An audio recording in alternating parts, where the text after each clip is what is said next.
morning, everyone, and welcome to American Scousers Morning Coffee or Tea with American Scouser on a reckless Friday. We're, as always, brought to you by Reckless Coffee Roasters, but we're more reckless than usual on Friday, and that's why we have Kazi on Friday back in the continent. What's happening? No, that was a lovely introduction. That was, what I do, man. It's what I do. I mean, it's like you're a professional these days. Nah, man, I'm good. It's good to be back. It's good to come back and talk shit about the Reds and a bit of footy, so it's always nice, isn't it?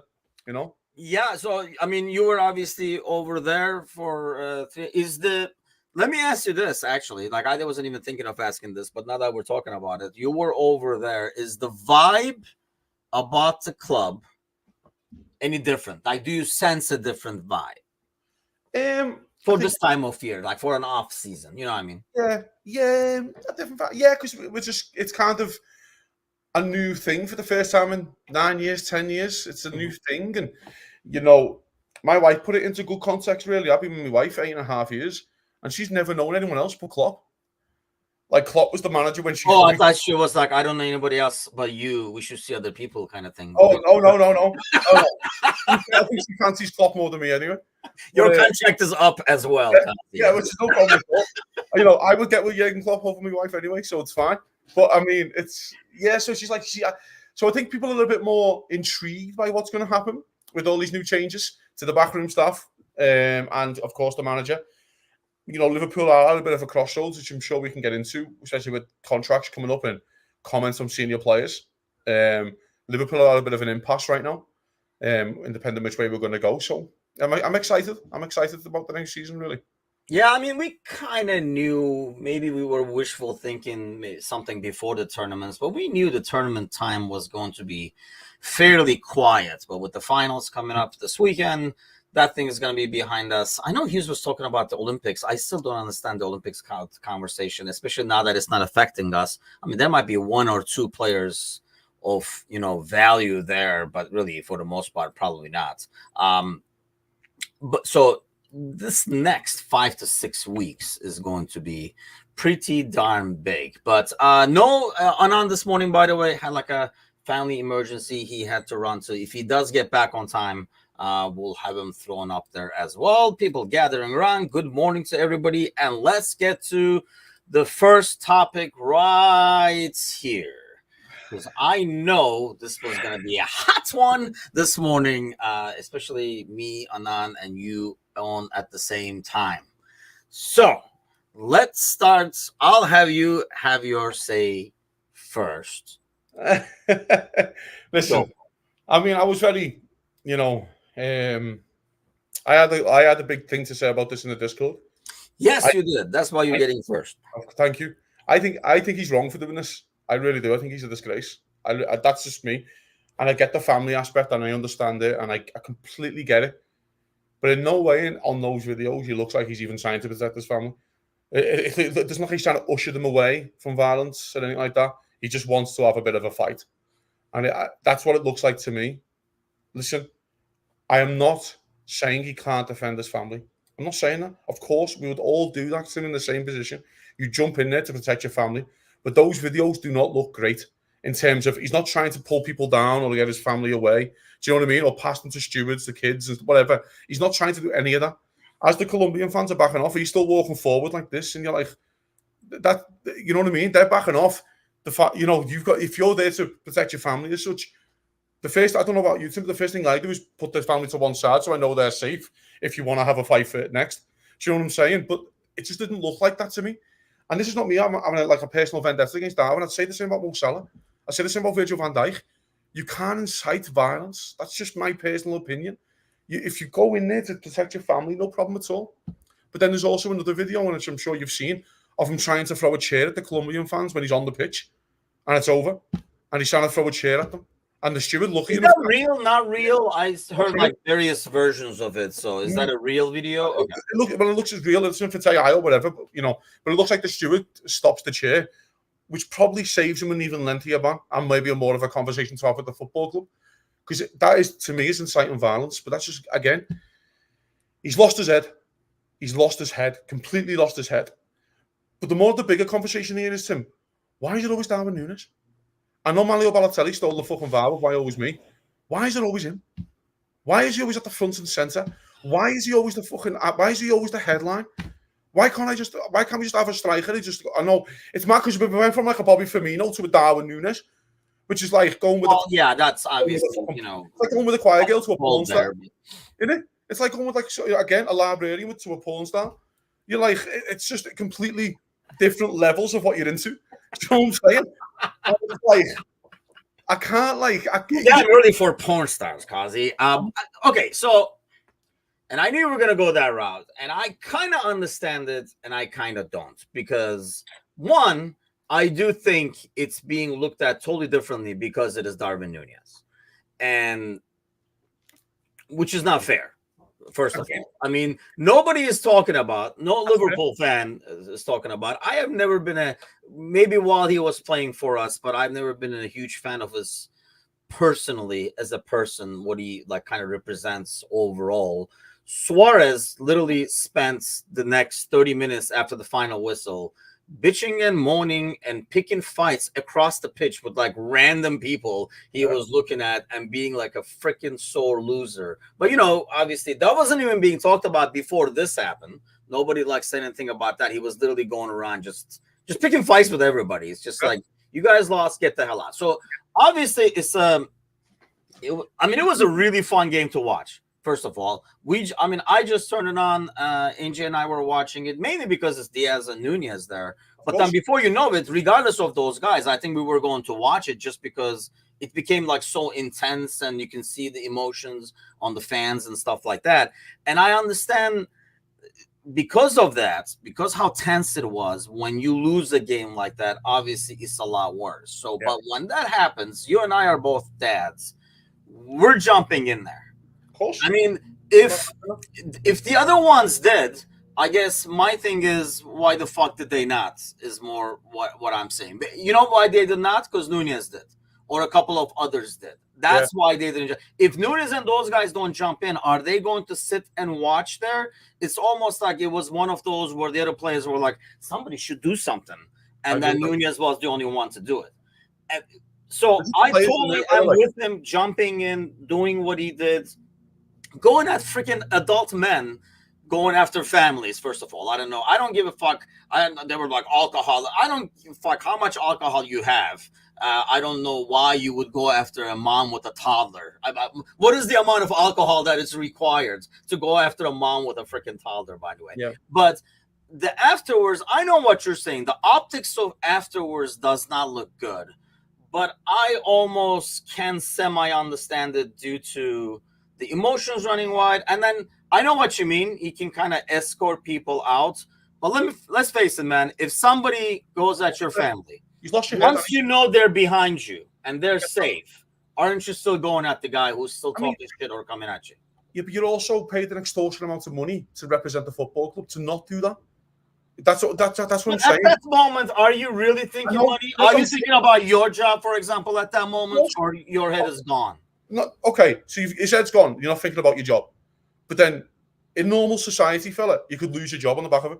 Oh yeah. No, I'm understanding that. I'm understanding that. There's a part where you've got to go. But he's lost his head before in various different occasions. He's lost his head, but of course not onto this level. Of course, the family thing is important, and again, we'd all jump. I'm not arguing that. But there's none of those videos look like to me he's trying to protect his family or trying to escort people out and stuff like that. That's my point about this. If he jumps in and he's passing the kids down to the stewards on the pitch and just go and get people out of there, right?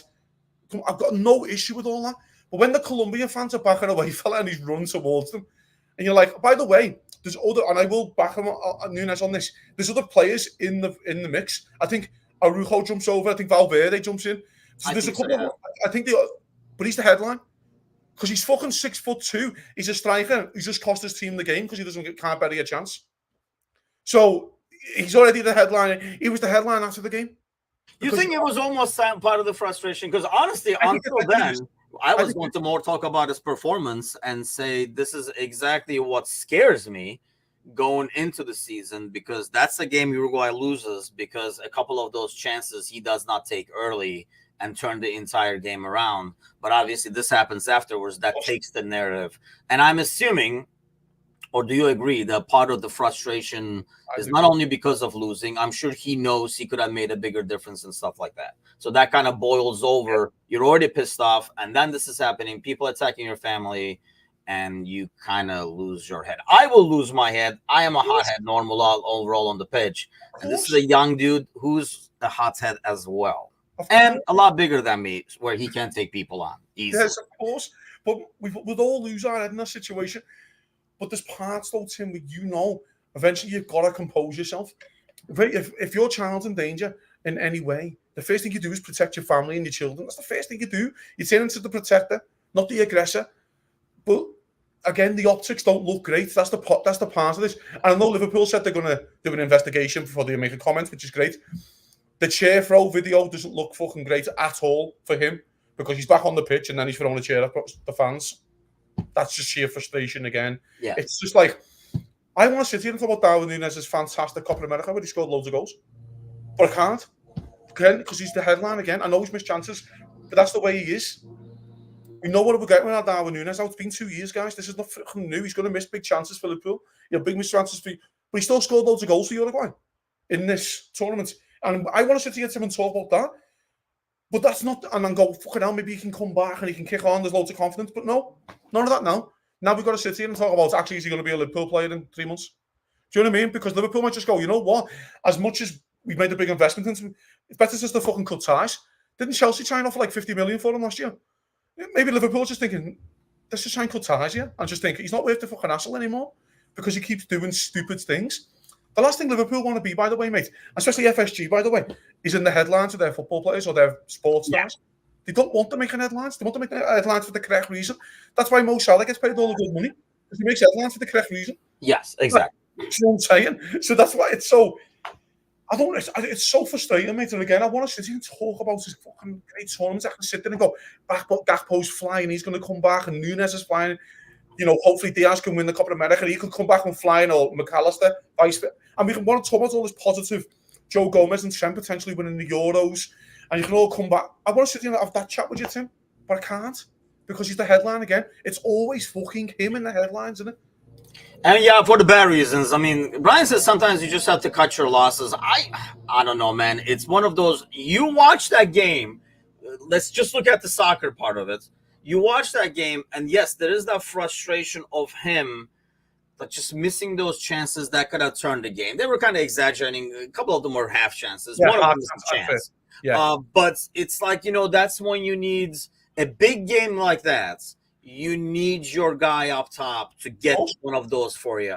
And that game totally turns around. He misses those chances over there. Set piece brings a goal for Colombia, and then the whole game changed. Obviously, it changes further with the red card and stuff like that. But that game could have gone a totally different direction if Núñez finishes those. And we talked about this in the past. It's great to get a 93rd minute goal, but that might not have been necessary if you finished the one that was in the 20th minute and the 25th minute. We wouldn't be struggling right now at the end of the game, kind of a deal. So that's kind of like the frustration. And I didn't even know if that was going to be any different. People were talking about the goals he's scoring for his national team and stuff like that. I just don't know if that was going to translate, because here's the thing. In Uruguay, that's all they really care for. Do you score at the end of the day? I mean, I know from like the Turkish national team, if a dude is scoring, like Cenk Tosun, if he scores, who's coming to Fenerbahce, by the way, imagine that. But, like Cenk Tosun scores, we don't care about the 6 he missed earlier. I think because, you're playing 2 games here, 3 games there in a tournament and stuff like that. It's all like little small sample sizes. So did you score that game? Check. Did you score that game? Check. All good. Doesn't matter that you missed 10, 15. In a long season, that can really kick in, because it's a point lost here, point lost there. I think it's like a different thing, because he was talking about, if I miss 10, I'm going to take the 11th chance and stuff like that. Dude, you might not get those 10 chances, 1. And 2, we have other players who we would rather give those 10 chances to. This is the point. This is the point, and we all know he's got ability, Tim. We know he has ability. We know if it clicks one season, we know he can get 40 to 50. We know that. But is he always going to just be that player? Like, again, I always kind of compare him to Timo Werner a little bit, It looks like he's got all the attributes to be an unbelievable striker, Yeah. but he's just going to miss big chances, and he's just not going to be that level. And if that's what he is, then that's what he is. Then Liverpool have to deal with that. Whether they deal with that by selling him, or whether they deal with that, we can mould him. And he plays on the edge all the time, and that's what makes him who he is. Like, it made Wayne Rooney who he was, and Didier Drogba and players like that. He play on the edge all the time. But the problem is, mate, because the line's so fine, the other two used to go to the right-hand side of the line, where they would actually use it to the benefit of their game. It's detrimental to him. That's the difference with him. It goes to start to being a detriment. Wayne Rooney had to play on the edge every game to be the best player, because that was the way he played. Drogba was the same, those type of players. Vardy is another name that comes to mind. Vardy's always had to be on the edge, where they had to be a bit niggly, and they had to be, a little bit of pinching on the corners and all that kind of stuff to get the best out of them. He always goes to again, and by the way, with those three players I've just mentioned, they can go to the detrimental side because they've done it. When you're that close, you're going to spill over. Yeah. But when Rooney and Drogba and Vardy are more 90-10 on the right, Darwin's more 80% on the wrong, or 70%. You know what I mean? The balance isn't correct. So that's where he comes in. I'm asking you a question, Tim. Would you take 50 million for him now? 50, yes. I know. That's what I'm saying. I would probably cut the losses. I think Brian Shelton was talking about earlier in the comments. I would probably take the losses. I would not take... Honestly, if it was kind of Klopp continuing, I would definitely take it. The only thing that I'm wondering is a different system will get something different out of him. So his value go up a little bit because of that? But if it wasn't for this, right, like the fight, his value actually went up during Copa America. Exactly. That's what I'm saying. I want to be talking about his goals, and I want to, even though his finishes are a bit wayward, but he's still got all the goals, and I want him to come back in with loads of confidence. And again, talking about Gakpo's confidence coming back in, and Luis Diaz, and all these lads who've had great tournaments in the summer for Liverpool. Like, you know what I mean? Like, Liverpool players have been really well this tournament, really. These tournaments, I should say. But we're not, because that's the way he is, and it's frustrating, mate. But hopefully, listen, Liverpool do a full investigation. I hope the Uruguay do, and Liverpool make a decision on him.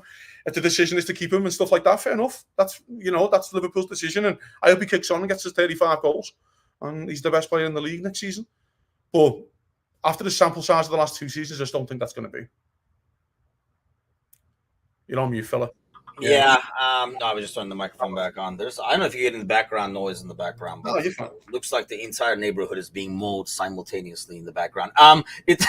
Brian Shelton says it does come to a point where you stop making excuses and look at what's on paper. Does he create? Yes. Can he score great goals? Yes. But the misses add up. And I know Gally was talking about the half chances, but I mean, I'm talking when you look at that game, there was one that, I mean, he just created. It's like a tight angle. He just takes cracks and shots. That's not even a chance. I don't call it. They were making it like they were showing it as the chances he missed. Some of them are dude, that's not even a chance. Like, he created that out of nothing, for example. But the one that he has actually takes the ball great in front of him and just misses wide. I even give him that. That I consider a half chance. The other one where, that's the chance that you want him buried. At least get it on targets where he misses is like probably the big one, to be honest with you. Gally says he prefers Gomez and Gravenberg's performance so far this summer, where he's not playing at all. I get that. But the other part is with Gally's comment there. I think the players who needed a good tournament have had them. Yeah, I think so too. Gravenberg, I would have loved to have him. But I also think part in it. But I also think Gravenberg is still in the bad books with the Dutch FA, because remember he never showed up last year. Yeah. So I still think he's trying to get him, is working his way back in the good book, basically. So that's why I don't as many midfielders as they were missing going into the tournament, which is probably, mind you, why Gravenberg is there in the first place, I guess. I really thought he would get a lot more like garbage minutes, but I don't think it's been that kind of tournament where anybody has kind of cruise where they can just, throw people out there to get minutes and get other ones rest or anything like that. The only game that you can kind of do it in, and I know Holland finished third in their group, so that was kind of impossible for them, is the game when, if you win your first two, you have that in the group. And where Portugal did it, didn't they? Even though they started Ronaldo. But I think they made 9 changes for that third group game. So, but again, I think the players who represent the Liverpool, at least, apart from Virgil, you could say the rest needed a good tournament, and he kind of had one. Gakpo needed a good one. Like, he wants him to get loads of confidence, which he has. And then, Diaz is another one. If he goes to win Copa America, he should come back in fucking the highest of highs kind of thing. If McAllister can add another international title, you know what I mean? If they had, I feel like the lads who needed those big tournaments, like Trent, I feel like, imagine Trent knocking the Euros off everything else that he's won. It's like, fucking hell, he's only missing the World Cup, but he's done the lot. Do you know what I mean? That's like the level of then Trent. I think that's a plus for Trent, personally. Yeah, but I also think with Trent, though, he's had a moment. If he never had a moment, I'd kind of think, well, but he scored the pen. No, I mean, getting more achievements and trophies is something that drives him to be better. I don't know if that's the case for a player like Trent. Maybe that's just me.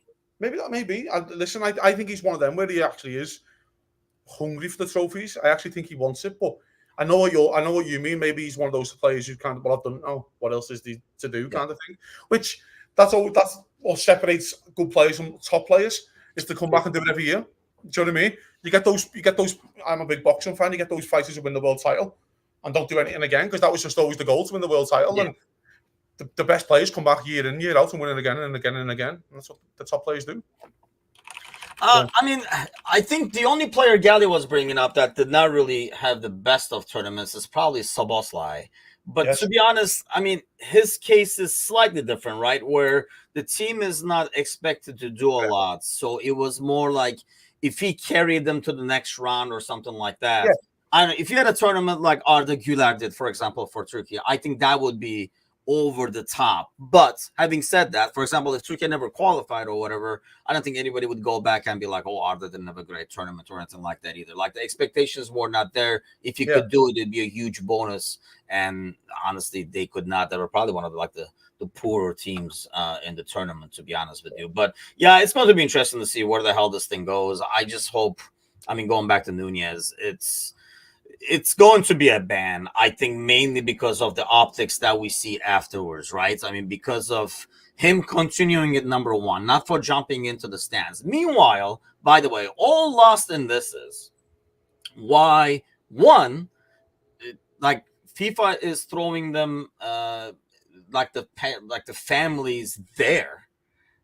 It's almost like, oh shit, we forgot the families, and then we'll sit them over here right next to the other Colombians, kind of a thing. One, and two, the U.S. security treating it like a freaking Dodgers Cubs game, where they don't have anywhere near the security. I mean, this country has hosted a World Cup, and has hosted like big games like against Mexico and stuff like that, where there are tensions.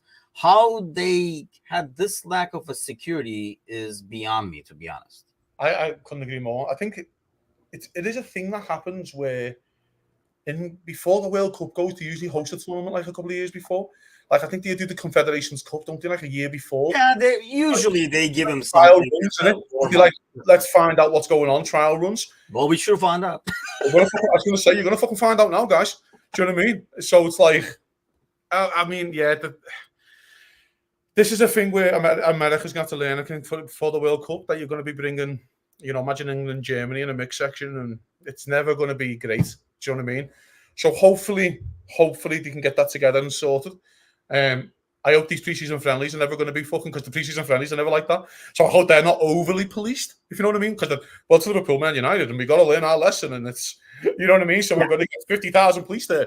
I hope it's not like that. I hope it's more of a, like, you know what I mean. But we'll see. Listen, it's going to be, hopefully FIFA can get it together, basically, when it comes down to the policing, because that was insane. I know we like to try and have a little summer good time when a World Cup is on, but there's certain football matches where you cannot have mixed zones and you can't have segregated seating. Sorry, you need segregated seating. You need to separate people. So yeah, I mean, honestly, I think Mitush was saying it on Discord, and I, like, before I even turned it on, that's the first comment I saw. It looked like a game in Colombia. I can answer that question from Sergi, that America's such a big country that if they did segregated thingies, other teams fans won't fly to the game. That's the issue. Other fans won't fly for 3.5 hours to go to a game. So in America, say for example, we're going to separate everyone, and say in the NFL, and the Raiders are playing the Jets, the Raiders fans aren't flying there. Just aren't flying there. So you just have one empty section where it's just empty. Do you know what I mean? So that's why, in terms of, I think, but in terms of the tournament, because everyone's flying into the tournament, I do think we need more separation.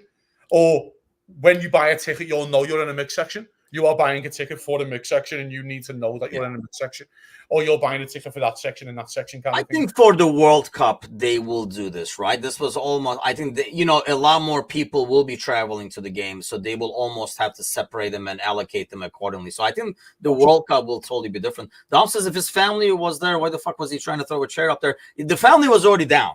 That's the thing. The family was away. That's why it makes it, I think, worse, like you were saying. It's done and over with at that point. It's done and over with. The family's safe, and you've thrown a chair in there. And by the way, you still missed. So, I mean, the typical Darwin, he still missed the chair anyway, but there we are. Yeah. It is a bad throw, but... Okay, let's talk about the finals. I want to talk about the finals in a second anyway. Yeah, it's crazy because going to smaller U.S. minor league baseball games in this country, the security as well. I think the problem was that was the level of security. So for a minor league baseball game, it's way over the top. But for a Colombia-Uruguay game, it's nowhere near close. That's what I feel like. They were like, it works in the minor league baseball games. So you got to understand. And let's face it, the game itself was a lot more tense than a regular game, like compared to like normal games. But it is freaking Copa America. Like you had to expect that is what was going to happen. It's just so. Meanwhile, while everybody's talking about Nunez, those guys who should be doing a better job of it are kind of like getting away with it. Is the way I look at it, because that's putting the families there is bullshit. Why would you put the families there? I don't know. I don't know. I don't know why. It just doesn't make any sense, because that's where they allocate where the families are going to sit. Yeah. So, like to the federation, I'm assuming those are federation tickets or whatever. Why the hell would you put them there? It's like a horrible spot, first of all. And then why would you put them amongst just regular fans? It just does not. So in the Premier League, I know I don't know what it's like with Uruguay. I think Liverpool get comped like 90-odd tickets for the team. I think it's like free a piece for every single game. You get free a piece, and then because that's what happens to the players buy tickets off other players and go, well, I've only got one mate coming. Can I have your two? Because I've got two more mates, and it's always, you know what I mean? So if it's something like that, they don't get to pick the spots that the family's sitting. I will say that. And why would Darwin Nunez know where his fucking family is sitting before on the eve of a Copa America semi-final? Do you know what I mean? So I don't blame him for that, and I agree with you on that one. You know, your family should be in, of course, in the corporate section, in the private section, but that's on the federations. I mean, Dom says who knows who's playing who, but I mean, you see in Europe, I mean, the Euros, I mean, it's separated. They don't know who the hell is playing who either, but it is separated. You cannot afford to. There's a mixed section. Mixed. There is small mixed sections in the Euros, but most of them are. But sometimes you roll the dice, right? You can kind of like say, you know what, this is the only ticket I found, and I guess I'm sitting with Dutch fans, but you better lay low and not be an asshole, because you know.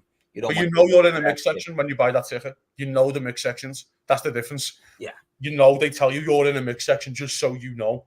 Like you could be surrounded by Holland fans or whatever. So yeah, I mean that's the thing. That a lot of that stuff did not make sense. Sadly, those guys will kind of like get away with it because of what happened afterwards and stuff like that. But let's talk about this over here, because this came after those games. I mean, I don't know how much better this is, but at least he didn't jump in the stands after that game and kick ass with some British fans or something. But I will think carefully this summer about what I want at club level as an international player. I did actually listen to this interview. Mm-hmm. I know it's like a lot more like, ooh, when you take a quote out of it. But to me, it sounded like a guy who's very freaking tired mentally after the season with Liverpool, where it's totally different when when everything is set, right? When when you work, it's a lot easier to work when you know what everything is going to be. You know, when you know there's a new boss coming, or we might be getting a merger and stuff like that, everything gets a lot more stressful, even though you're doing the same job. I almost felt like it was a guy who was really tired with dealing with the club farewell tour all season. And, you know, obviously the number of games he played. And then this, and then after a disappointment, you give him a microphone. Obviously, he's in kind of like a bummed out mode. He's not going to be all cheery.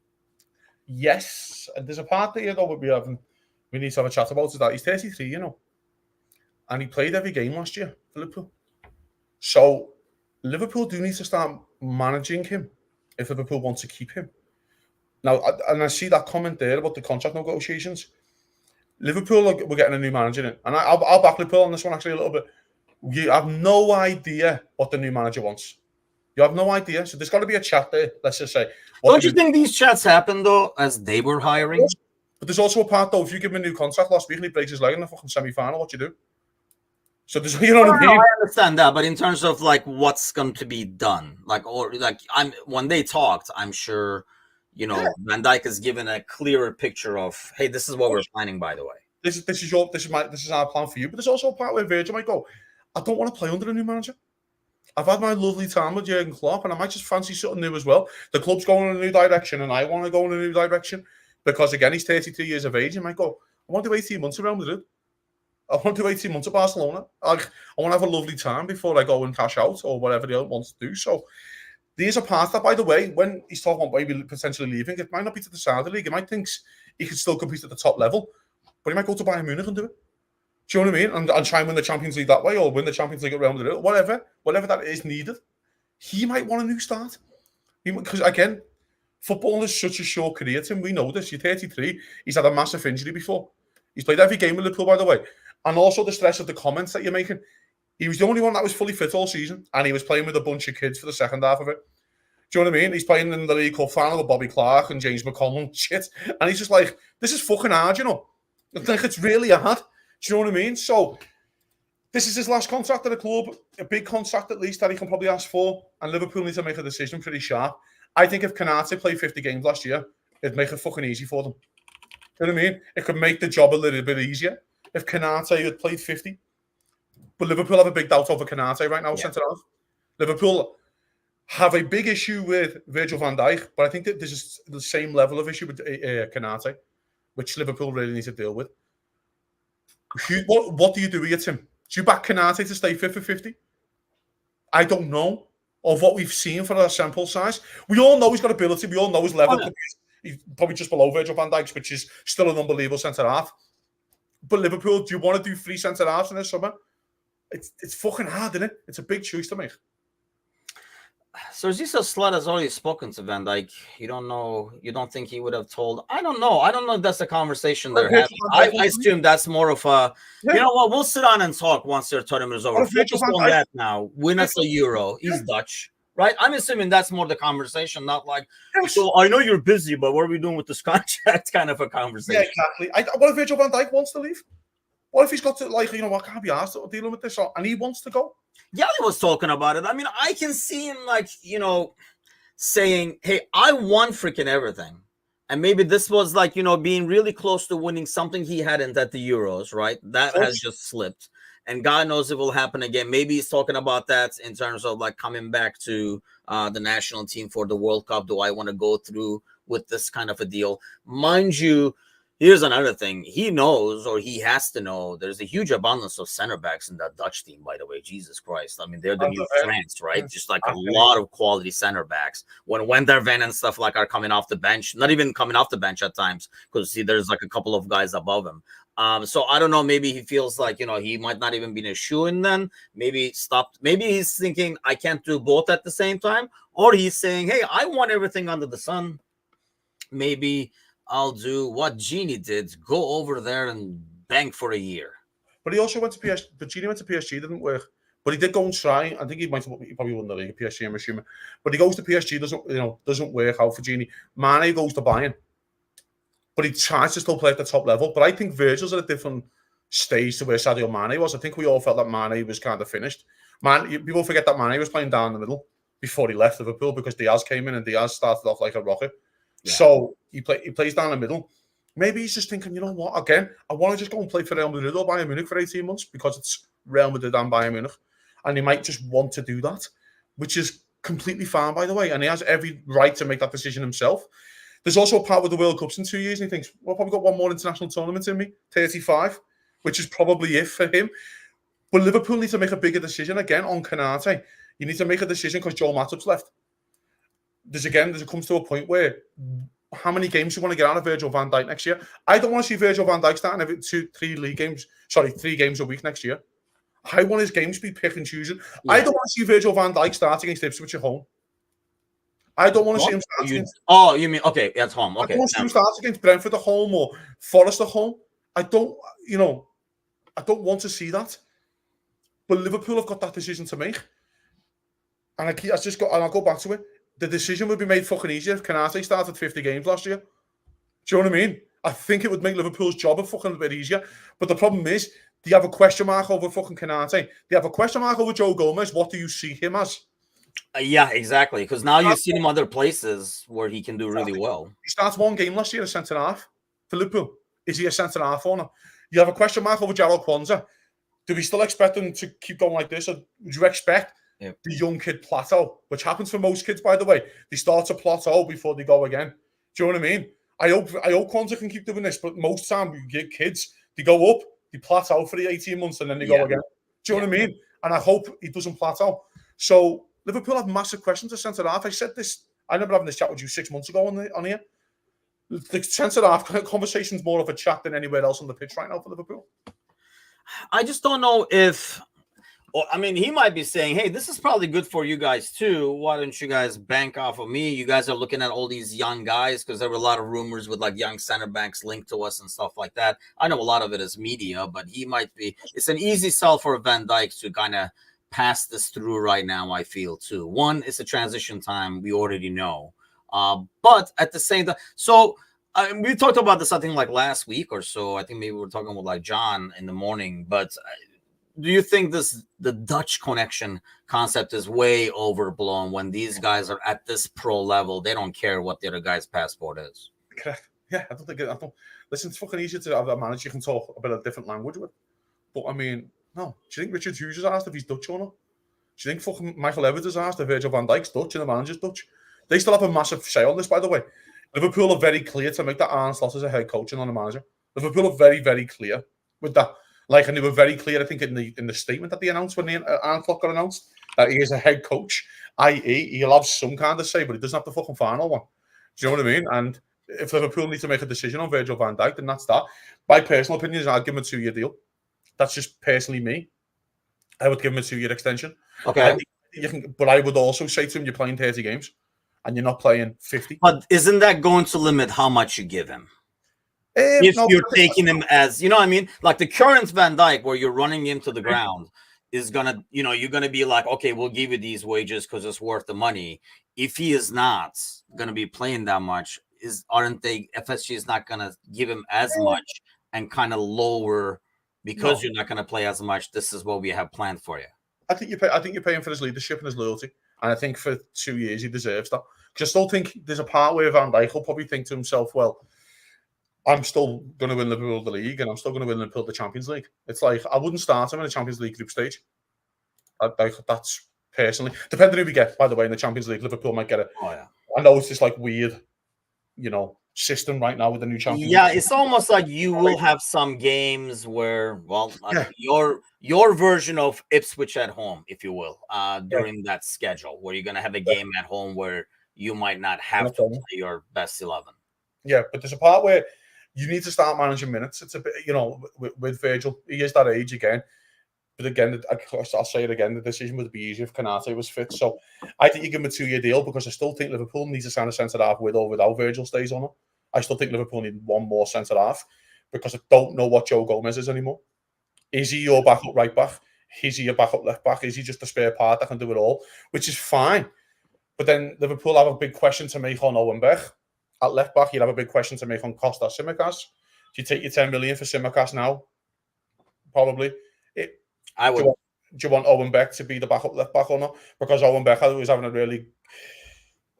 There's a party at Tim. Again, I say this all the time for the optics, and I'm sure we might get into this. Liverpool signed this 15-year-old kid.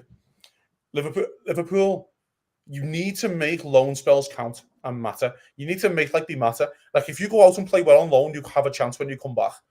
Otherwise, there's no point in getting these kids in. The Van den Berg situation's a really interesting one for Liverpool because he could be the centre-half for Liverpool right now. He could be the one who go, oh, we're not signing one. We'll just do Virgil for 2 years and we'll give Van den Berg the chance. Which, by the way, I'd be more than pleased with because you deserve the right. If you he is Dutch. Yes, he is Dutch. You also deserve the right to, mate, if you go out on loan and you play well, you deserve the right to come back in and have a chance. I think that's me personally. I mean, you're gonna have a chance, but it's gonna be a realistic chance, though, right? We've had guys go. I mean, depends on where you're going, one, and what you're doing, two. But I mean, and then I think guys like Morton, Carvalho, and stuff like that, but especially Carvalho might have a different and more realistic shot with a different system now. Whereas I think everybody in the world knew that he did not fit the system before, regardless of what the hell he did. Like, we threw him on the left wing, which was obviously not his spot. But yeah, I hear you there. I think a lot of these guys who went on loan and coming back should get a shot, and we should definitely use the loans. Do you think that was kind of like a club thing? Let's train all together and stuff like that, as opposed to what like a team like Chelsea and City does, where they send them out to get experience and playing time somewhere else and come back, as opposed to like the value. It almost felt to me that club over that Jurgen always valued having them around with the main team in the same system, as opposed to getting actual playing time somewhere else. Like, the training pitch was more important than that. Yeah, well, that's why Liverpool could. Sorry, Jurgen Klopp's head fell off when he couldn't get into Melbourne for the first time. He said, "Where did the kids train?" And they were like, "Oh, they're down the road, 15, 20 minutes." Let me call you an Uber real quick. His head fell off. And he was like, "What the fuck? You were?" And he was like, again, his head completely fell off.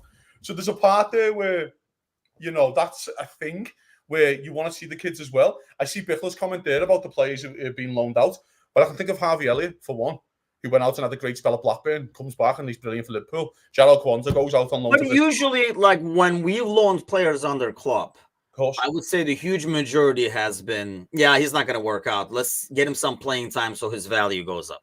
Yeah, but there's a part where, if you look at those players, let's just say, the ones who ran out and played really well did get a chance. I think that's the difference. Harvey Elliott goes out to the best player in the Championship. He just was.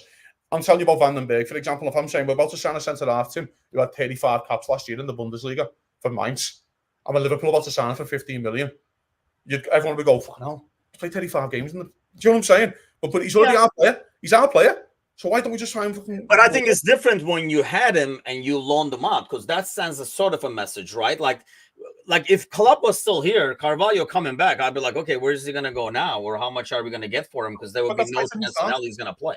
But that's why it's a new start, isn't it? That's why it's a complete fresh start. We don't know. Yeah. But I think Van den Berg deserves a chance. I really do. I think he deserves a chance. Yeah, we talked a lot about it. I think it was like Monday or Wednesday's morning show in terms of like him getting a look. Because, initially he was complaining about the price tag we put on him and stuff like that.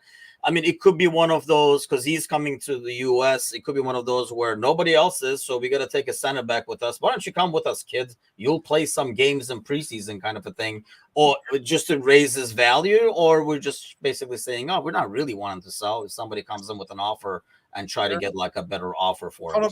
Conor Bradley's another one. Wasn't he like the best player at Bolton? Then he got player of the year at Bolton, and Conor Bradley went on loan, and now he's had a chance. And now Liverpool are actually arguing that the fans are arguing Bradley should start right back for Liverpool.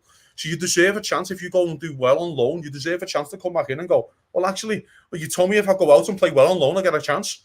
Oh, now you want to fucking farm me off? Do you know what I mean? So that's an argument, isn't it? There's a conversation over Tyler Morton to have. There's a conversation over Carvalho. Liverpool this season have had a few lads go out on loan and actually done all right. I would do Van den Berg. If Liverpool don't want to sign a centre-half, I would keep Van den Berg and go, actually, you're going to play 15 games. You're going to play. I think you almost have to then at the point. Because I know like they're trying to move Nat Phillips. I know there's like a couple of offers, which, were they even there? Kind of an ordeal. Real quick, let's get to this. What a beautiful, beautiful man. Mo is trying to, kind of like imitate your hairstyle over here, but not the body. He's stuck with his own body. Yeah. Unfortunately for Mo, he has to keep that shit pile of pudding. So do you think, I mean, you knew he was not going to come back with a beer belly or anything like that. No, but definitely not. Do you think like it signifies anything that he's coming back? So I'm not going to the Olympics and all that kind of stuff. That is it a sign that we will sign him to an extension and he's going to stick around, or all this only increases his price should we choose to sell him? I think it's the first part of this. I don't think Liverpool sell Mo Salah this summer. I think Liverpool have other issues to contend with. So do we sign him to an extension then? Because I just don't want these guys leaving for nothing. I think Liverpool do 2 years on again because his numbers are still there. His number, and I've had enough of this. People have like, I've had enough of this thing of like, oh, Liverpool should cash in at Mo Salah and stuff. Let's sell them to the Saudis, and you're like, you can't just sell a human to the Saudis. They have to be clubs, by the way. They is clubs. Like, let's just sell them to Saudi Arabia. Like the whole country just gets them, and he just plays a game for every club. Like, passed around like a joint at a party, like a bong. You just play him to like everyone gets a go at Mo Salah. I would keep Mo Salah. I think the back half at the end of last season he wasn't at his best, but I also don't think he was fully fit. I think that's his first big injury he's had in 6.5, 7 years at Liverpool. So that's his first massive injury, and his numbers are still up there. I think he still contributed. I will still sign him. Only because, again, I think Liverpool have other issues at hand to contend with first. Again, the centre half being another one. I think Liverpool just to go. I have no idea who's starting left wing for Liverpool. I have no idea who's going to start up front for Liverpool. But I do have an idea who's going to start right wing for Liverpool. And I think that to help the manager out to go, well, if this guy still gets me 15, 20, that's really handy for me.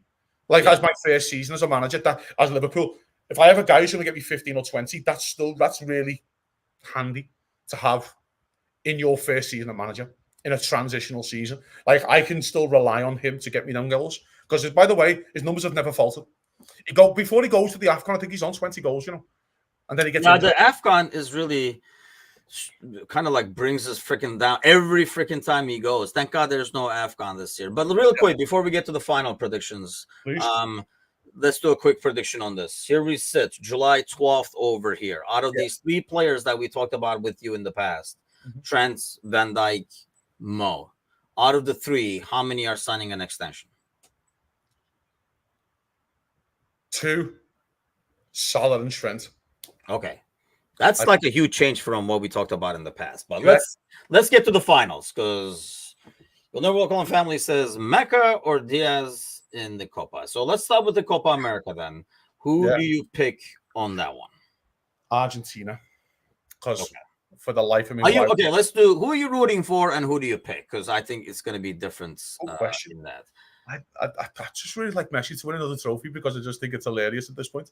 I just think that's the only reason I'm kind of rooting for Colombia. But I know my buddy Ace was, we were talking during the game because we were talking about the Reds card. I'm like, dude, what the hell is he thinking? We were texting back and forth, and he was talking about how decimated they are, and they got even further decimated, obviously with the red card and then their injury and stuff like that. I just don't think they're going to be able to keep up. Yeah, I'm like basically I'm where Archie is. I want Colombia to win, but I think actually they win the. I'm the same. I'd love Colombia to win just for Luis Diaz, and basically we also have a decision on Luis Diaz, by the way, to Liverpool because his agent wants to farm out to Barcelona at any given moment. Someone puts a... I hate to say it, but a great time to sell, isn't it? Exactly. There's another part of that. So there's also another part. Again, this going back to the decisions. I know we're getting off topic about the finals, but the decision on Diaz gets made easier because Gakpo's been brilliant left wing for Holland. So there's an argument you go, well, we'll just do Gakpo left wing and sell him now. Do you know what I mean? So it makes the only issue with that is, that creates a lot of movement in the squad because, you can't rely on Jota in terms of injuries. So if you're moving Diaz, and then God knows, we talked about earlier, if there's a ban with Nunez and stuff like that, you don't have anybody. You're gonna have like Dan's as your starting forwards. You still sign someone. You could sign someone, can't you? You can sign someone to go over. That's what I'm saying, though. That's like it's gonna create a lot more turnover in the roster. Do you think that I almost get the feeling, based on listening to them and stuff like that, they just kind of want to see what they have before they go out shopping. Like check what's in the refrigerator before you go to the grocery store, so you don't you get exactly what you need, kind of an ordeal. Well, let's just say Liverpool are interested in Lamin, for example, this 16-year-old winger. Why would you sign him now when he can get injured in the final? I'll get Liverpool sign him now, fantastic, and then he gets injured in the final. I think there's a part of that, by the way, with the Anthony Gordon situation, which is something, again, we know Liverpool were interested. I think that's by fact now. Liverpool were definitely into Anthony Gordon. But Liverpool might also go, we'll just wait till after the tournament, because if he gets on, it breaks a leg. And then he's out for a year. We're fucked, aren't we? Do you know what I mean? So there's a part where Liverpool might just hang tight a little bit on their signings if they're still involved in tournament football. The semi-finals only happened a couple of days ago. Do you know what I mean? So there might be a part of that as well, mate. I'm not sure. Like, I know people were talking about, Liverpool, we're interested in, the fans about Valverde. Well, of course he would be interested in. He's fucking unbelievable. I'm all over it. I would fucking cut a nutsack off of him. I'm not going that far, but I was. I don't need anymore. Life will be pregnant. But you know what I'm saying. So it's like, of course you'd be interested in that. but he was still playing tournament football, and again, he can get injured and all that kind of stuff happens. So, again, I want Colombia to win, but I think Argentina will. And again, it'd be awesome for McAllister as well, by the way, to win the Copa America. So there's a win-win for Liverpool, I think, in that final. I think it's more for Diaz. Maybe that's why I'm rooting, like Archie's saying, because Diaz winning Colombia, like Diaz winning it with Colombia, is a bigger deal than McAllister winning it with Argentina when they just won the World Cup. This is like, after you win the World Cup, this is more like a league. It's cool it's cool for Messi to have a bit of a dynasty in European in international football. Can they just retire and fuck off, for God's sake? Him and Ronaldo, can they just get on a boat? No, Ronaldo's different. They're the same shit. I'm so sick of hearing about both of them. They can fart and it's like, look how great it smells. It's just like, just retire, just go away. We're done. You guys were great. Now, bye, please. We're great. Messi's still great.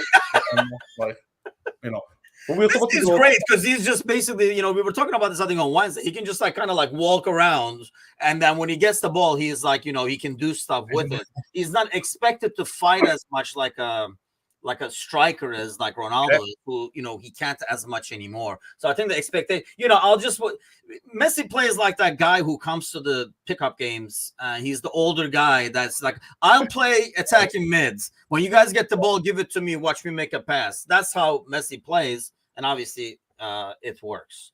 Yes, I mean. If it's, what was it? You were cutting off a nutsack for Valverde. So what are you donating for Bellingham? Are we having this full surgery, or what are we doing? Have a kidney. Could have a kidney. You don't want my kidney, but he could have a kidney. Yeah. A kidney. I will find a kidney. Okay. The Euros. Yes. England versus Spain. Yes. Who do you have? I picked England at the start of the tournament, so I will stick with England to win it. Again, rooting for or Spain. Spain. Okay. I want Spain to win, but I think England will win. I just think there's a part where when you've hit the bar so many times, eventually you get over the line. And I think they're in back-to-back Euro finals. It's the first ever final England have qualified abroad for. Yes.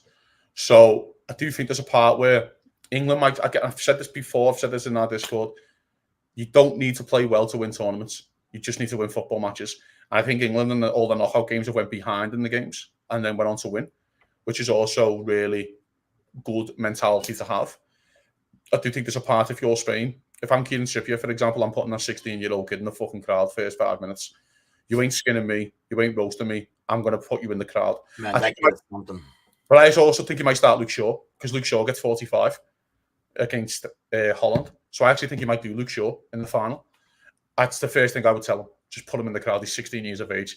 Fucking hell. Tell him his girlfriend's cheating on him. Let him cry in the pitch or something. He's with his mother or something. I don't know. That homework is due tomorrow now, by the way. They changed the date. Exactly. Put the kid in the crowd. I don't understand. Tim, we're old school, right? If you're playing against a 16-year-old kid and you're getting rinsed, you put him in the crowd, don't you? Yeah. You fucking don't come back near me. You just you introduce yourself. But I mean, here's the thing: in the game now, only certain players can get away with introducing themselves. We played in a totally different era where you could be like, "Good morning," and then the first ball they get, you kind of you say, "Hello, welcome to the game," and then just let them know you're there, and you're like, and every time you get the ball, there's gonna be more of this. But they can't really do that as much anymore. No, of course, and I get that, but there's also a part where the referee, I think, will give you one the first 5 minutes of a Euro final. He's definitely not sending you off. Yes, especially in the Euro final, I think you're right. He'll give you one and go, all right. You know what I mean? I know you're hyped up. There's no way he's making a big sending off. He'll bottle it. Yeah. He'll bottle it, wouldn't he? Even VAR wouldn't even send him to the monitor. They'll bottle it, sending him to the monitor in the first 5. I would put that fucking kid in the crowd. I don't get it. I know we're old school, Tim, and I know what you're saying. Football's different these days. But there's no way you're letting a kid like that do anything to you. I think he does show. I think England win. I think England win in the way that they've been winning, a bit stinky and a bit horrible. But that's it's Real Madrid win the Champions League like that every fucking year. They're playing, and I think that was the thing. Why Turkey did well. I think it's more about playing tournaments, soccer, football, whatever you want to call it, as opposed to. That stuff, that style, and the way they play might not win you a title in the league, but it can win you tournaments because you just got to defend well. You got to be solid.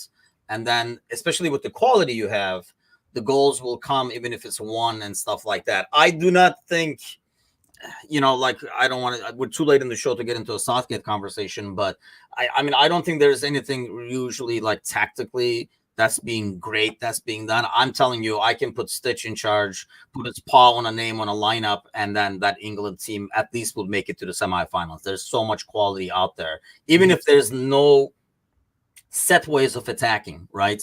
Or like a clear run of like a method that you want to go with. There's so much quality on the ball that something is going to happen. I think he wants to get. That's why it's hard with Southgate. I don't know how he's trying to play, but there's a part where England have kind of developed a way of just staying in games, and then it's a bit like Moments FC, and it's a bit like Ten Hag football, where he just expects his best players just to do something special. Yes, which Palmer and Watkins did, for example. He gets the subs right. I will give him his credit. I think it was his best game, the last game. I think it was his best. For the first half, I think they come too late. I know you guys were talking about overtime. I personally think they always come way too late. And we'll never know because it's like, 2020 kind of an ordeal. Yeah. But maybe they wouldn't need these 92nd minute goals if those guys came in at 70. But the first 45, England are the better side, and England are really good for the first 45. And that's why I think it's his best game. Is that a penalty? No. It's an handball. Saka's handball. That's the other part. That's one, yeah. But even the other one, I felt like it was very soft for the game. England got one, and it's rare for England to get one, to be fair. And I get, as you know, why thoughts on England. It's rare for England to get one. England have always been on the receiving end of a fucking shit. Do you know what I mean? So it's it is what it is kind of thing. I think Kane sells it brilliantly, by the way. And I'll give Kane his credit for that. He sells it like a fucking experienced pro sells it. Do you know what I mean? Like Kane wins that penalty, basically. Of course, he does with his reaction, and that's brilliant, by the way, from him. And that's what you want. So, but by the way, the finish from Watkins is a joke. It's a joke. It's the only place you can put it. It's a proper horrible goalkeeping, I have to say. You think? Yeah.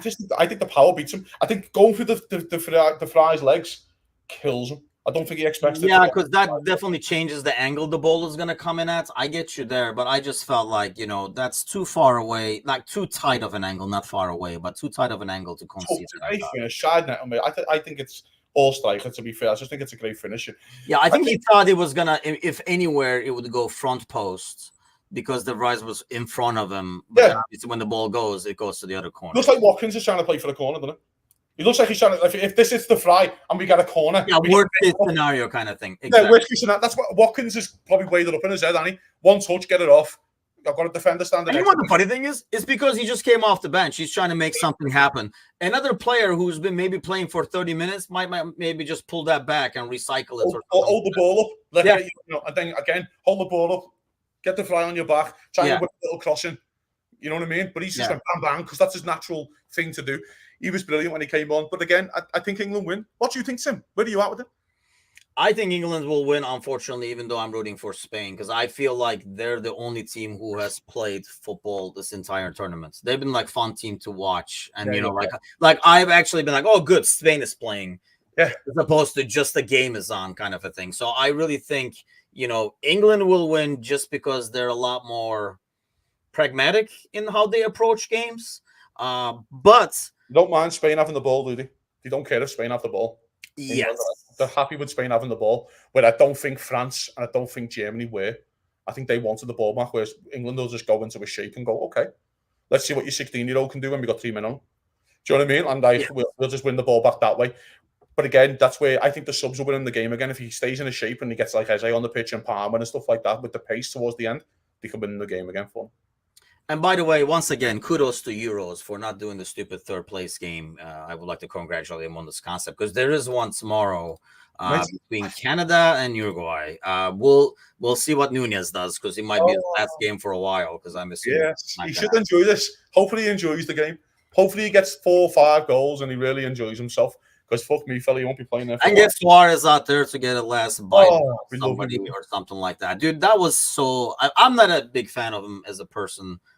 So seeing him go around that pitch just being like a douchebag and a sore loser was just like ridiculous. Got lost in the mix because he didn't jump in the stands, but that's a different story. But before we go, I know a quick 2 minutes. Should we talk about Liverpool signing a 15-year-old kid? Let's talk about it. We talked about it a little bit on Wednesday. You seem a lot more excited than I am. I talked about it on Wednesday too. I'm too old and cynical to be excited about young kids. The only thing it does show is the fact that, we talked about this too, but they broke Yeah. the wage structure and stuff like that. Yeah. Either they value this kid a lot, and it also shows how FSG wants to approach things. People will mock it and say, oh, great, this is our transfer for the summer, but this is how you build big clubs on a long term, as opposed to try to do what Chelsea does. This is a part why I think Liverpool it goes back to the part we were talking about before with the loan system. We have case studies where youngsters get chances. So he's probably thinking, I'm not going to get a chance at Chelsea. They're going to sign another fucking 15 players. I'm never going to get a chance. Yeah. There's case studies there where they've got Bobby Clark and James McConnell starting at Wembley and playing at Wembley. Do you know what I mean? So there's case studies there. So if you're a young kid, like this kid, by the way, I've seen the YouTube highlights. Of course, he's a typical 15-year-old kid looking like he's playing against 6-year-olds. Do you know what I mean? Because of his skill and his ability on the ball, his low centre of gravity, he's really good, of course. And he's going to look like that. But you need to, again, it comes back to the point, you need a pathway for these kids to go, well, you can start and you can do this. And I know this kid, I think, played for Chelsea's under-21s last season, which, by the way, should have been a stacked under-21s because they had about 600 players. So it was a probably pretty stacked under-21s. Yeah. So that's pretty good for him. And listen, I am pleasantly excited. I really am. I hope he trains with the first team. I really do, because I know this Lamin, again, he's looking like 1 in a million when a 16-year-old kid can do what he's doing. And I get that. I don't expect him to be like that. But we also know that if you're old enough, you're good enough. Jude Bellingham at 18 and stuff like that. Yeah, that's one thing I was going to ask you, because, we were talking about our days and we're being more old school. I feel like the era has changed where, we were talking about this with my brother, actually. You look at Turkey and they're like, oh, this guy's a teenager, that guy's a teenager and stuff. But then you watch another team, well, they got freaking teenagers too. You do not see this many young kids getting this many valuable opportunities at the top level in the past, regardless of how good they were. They were almost like protected, maybe, or not trusted, maybe. I don't know what it is. You think that's a part of PSR? Where clubs don't want to go out and go spend 50, 60 million on players because they're like, we can't. Yeah, we got to do something kind of. Got to get youngsters coming in. We have to, because we can't fucking afford it. Yeah, so that could very well be. That could be a snowball of PSR, maybe. And a positive of PSR, by the way. Like, because we all want to see young kids come in and play football, of course, you know what I mean? So maybe there's an argument to that as well. Because I see a lot more of it. Like I say, it wasn't like, oh, they have a teenager, and that was the only teenager around, right? Right now, like, you look, every team has what we would consider kids playing and playing at a high level. So it's not like, I know what you mean. I watched a couple of YouTube clips too. You're like, okay, 16-year-olds schooling other 16-year-olds. Good job, kind of a thing. But yeah, you got to see it at the top level. But once you see it, it could mean that they're going to be around and you might see them starting in no time. Exactly. And again, it goes back to the point of, I think he looks like he's small suited to the left wing, which is, again, weird for Liverpool to be signing young left wingers because we have 65 left wingers. But, I'm one right winger, but that's Liverpool and that's what we're doing right now. But, listen, I hope he gets the chances, I really do. And I hope the kid kicks on. I just don't want to get to the stage where if the kid's playing for the under-23s this season and he scored 35 in 16 games, then, we all get very, very excited for the kid and let's just start the kid and let's just take our time, a few benches in the League Cup, maybe a couple of minutes in the League Cup and stuff like that, and let's just relax a bit. But I am excited at Liverpool because by the sound of it, Chelsea are absolutely livid that they've lost this player. And I think the manager you signed was based on the fact that he is the kind of guy that's going to say, come here, kid, you got 5 minutes over here and stuff like that, and give them an opportunity and trust in the young kids and develop young kids. So I'm assuming, they even mentioned that it was like one of the bigger things that attracted us to him. Obviously, they're going to say that for any manager, but his track record, what he's done in the past, shows you that he does get like these teenagers and really young kids and get them experience and get them out to the higher level and stuff. There's a part though, if you're Tobolli or looking going, do you know that boss little kid, that 15-year-old that you're fuming about? Yeah. We have £100 million Ukrainian kid there, Any chance you want to fucking start him? Because it really helped me. If he's really good, that helps me a lot. Like, you know what I mean? So there's a part of that as well. That 15-year-old you keep fuming about, work with that one who's about fucking 20. You know what I mean? But we'll see. Yeah, I think that has really helped us, actually. And I kind of like that approach. I just, like I say, me being new, I just don't want to get too excited until we see some like actual work from him in the top level kind of an order. But We'll be back Monday after these finals. I'll be back with the Polish Prince Monday morning. And then obviously tomorrow, the third place game, you can kind of skip that, but some good soccer to be played on Sunday with the finals. And we'll be back on Monday to talk about those. Kazi, thanks as always. Welcome back to the continent, if you will, and then hope everything is going well with Anan, and thanks for all those listening, commenting throughout the show. Give us a like, subscribe, smash all those buttons down there, everything except the thumbs down, and then we'll see you guys on Monday. Take care.